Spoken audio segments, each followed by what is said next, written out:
How to add Instarem to Apple Pay. Follow my instructions.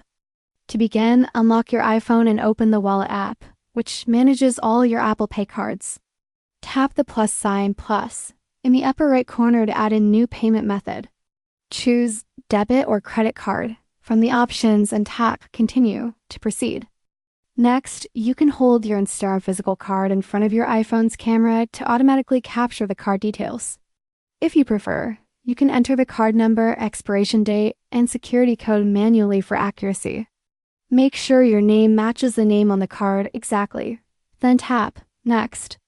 Apple Pay will now verify your Instarem card with the bank, which may take a few moments. You might receive a verification code via SMS, email, or phone call as part of this process. Enter the verification code in the Wallet app when prompted to confirm your card. Once verified, your Instarem card will be added to Apple Pay and ready to use. You can now make secure, contactless payments with your iPhone wherever Apple Pay is accepted.